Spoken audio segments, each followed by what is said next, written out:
Welcome to Leah DTV, where we kiki about reality TV. If you love TV and want to joke and laugh about all the drama you see, hit that subscribe button, baby, and get comfy. Tonight, we will be reviewing Marriage Bootcamp Hip Hop Edition. This is episode 3. I give this episode... I'll give it a C+, and let's go ahead and hop into this review so y'all can see why. Okay, so we're going to start off. We're going to talk about Treasure and Uncle Fester. Okay, so Treasure woke up in the morning, everybody waking up, yawning, stretching and whatnot. Treasure talked to the judge, right? Because the judge said she wanted to talk to her early in the morning when she was sober. She wanted to talk to Treasure about her drinking. Treasure told the judge that she has social anxiety and she feels like she needs to drink in order to feel more comfortable, right? So judge basically told her, you need to cut back. We knew that's what she was going to say. And it's funny to watch Treasure, but she's right. A sober mind is what we need through this process. So later we see Uncle Fester, and he's sitting in the group telling everyone that he doesn't know Miles like that. Yeah, they might have went to a party together. Yeah, they might have smoked up together. Yeah, they might have did this. They might have did that. But at the end of the day, he don't know him.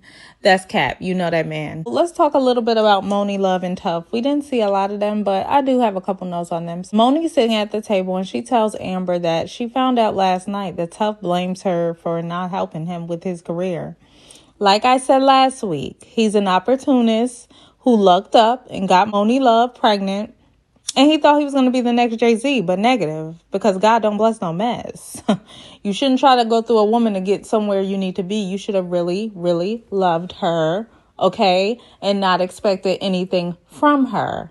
But that's the kind of dude he is. So moving on, let's talk about this first activity. So the couples are asked to write something that the world doesn't know about them, right? So they write down something that the world doesn't know about them, or that they want the world to know about them. And then they walk outside and they see these cutout images of themselves. The expert says to tag your fellow boot campers with words that describe them.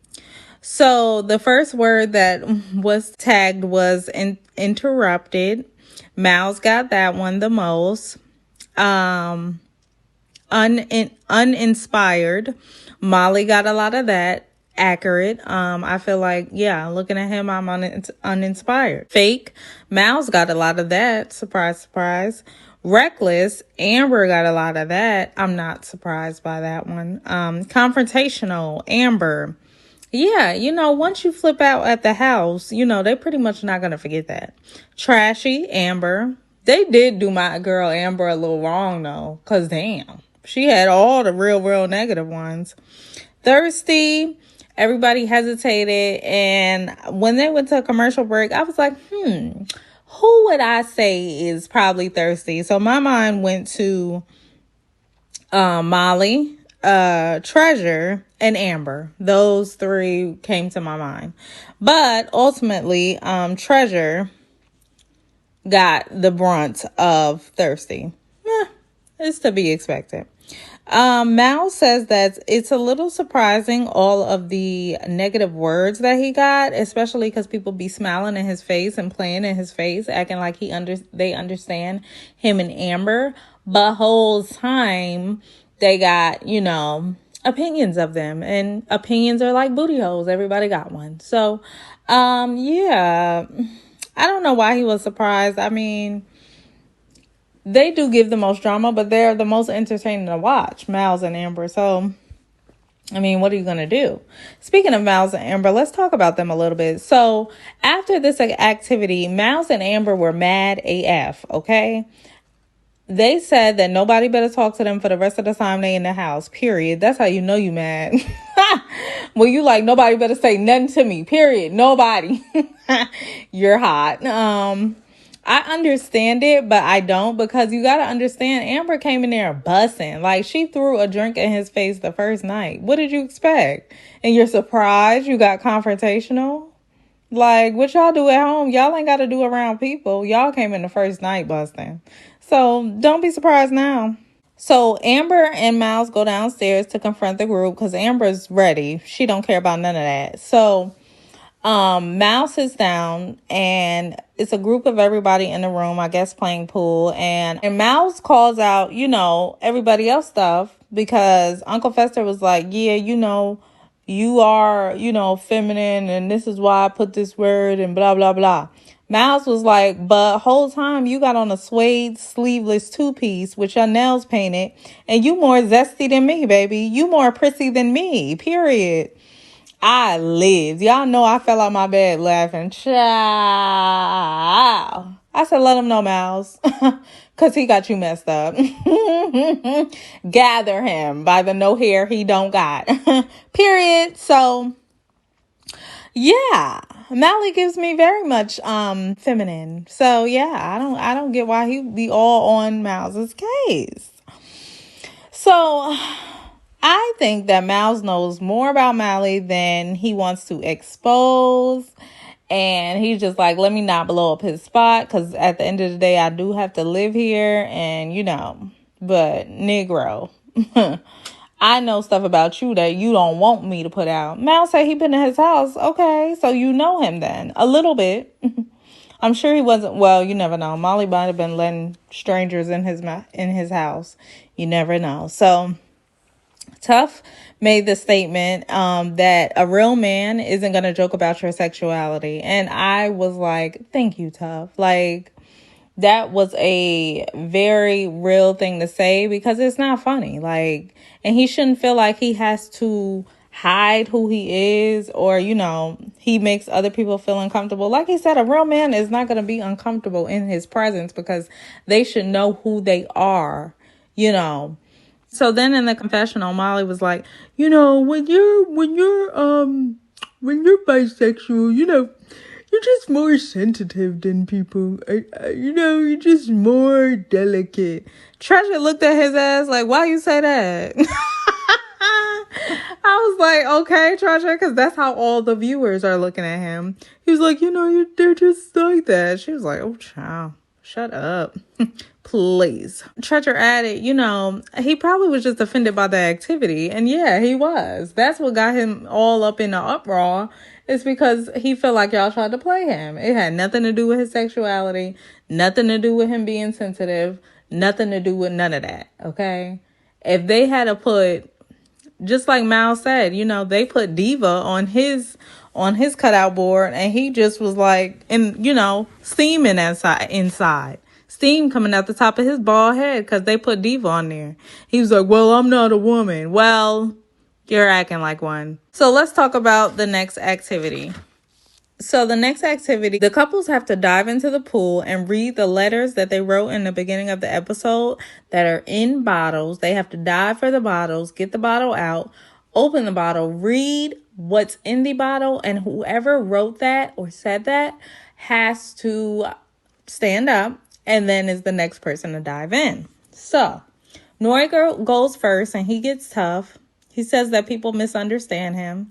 No one even knows you, sir. I'm so confused by him. With this whole activity, two people really moved me and I was really shocked by what was in their bottles. One of the bottles was Amber, which she grabbed herself. She picked up her own bottle, which was like, wow, that's crazy.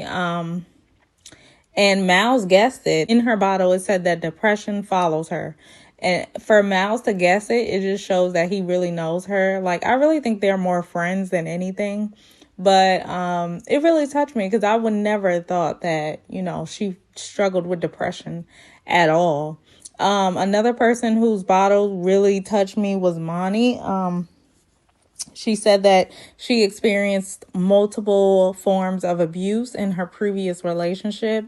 And I was shocked, And she said it went on for 3 years. I really commend her for expressing that because, it's scary.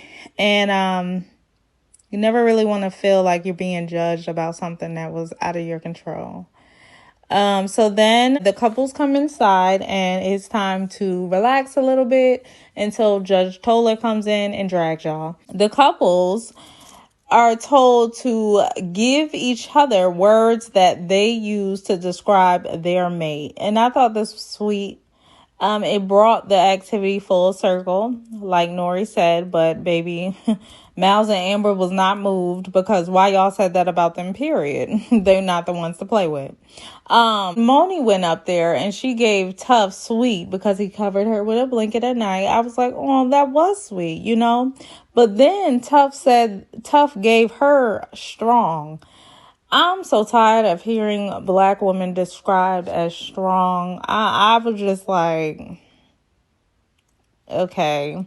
They cut to a commercial right before the expert asked, how do you feel about that, Moni? And she paused, but she wasn't offended by that. Tough also added, she's strong for letting what happened to her make her stronger. When you have dealt with abuse, you're not really letting it happen to you. It's just something that's happening to you. I've dealt with physical abuse, and for him to say, I don't know, the words letting it happen to you made you stronger. I'm just like, baby, I'm tired. I didn't like it, but she was fine with it. I was just like, okay. Later, Miles comes out to talk to Nori and Molly, and Miles pretty much insinuated that Molly is gay, or cut from the same cloth, in his words. Baby, I was tickled. I was like, yeah, he probably is, child. He always trying to play you. Gather him. He's like, well, Miles had came outside, right? And first he was like, can I sit here? And then Molly was like, you ain't got to ask permission to sit here. You can sit wherever you want, man. And Miles was just like, so you wear more nail polish than me. So what's good with you? Miles calls him a manipulator, homophobic, and pretty much says, if you don't want me to joke with you, don't think you could joke with me, period. And that's how they ended the episode. I was here for it. Yeah. Y'all know anytime Molly is getting talked to reckless, I'm here for it. So, tell me what you thought of tonight's episode. Go ahead and start kikiing in the comments for me. If you have not joined the Kiki crew, you need to subscribe now, honey, and make sure your notifications are on so you don't miss any of my reviews. Until my next review, ta-ta.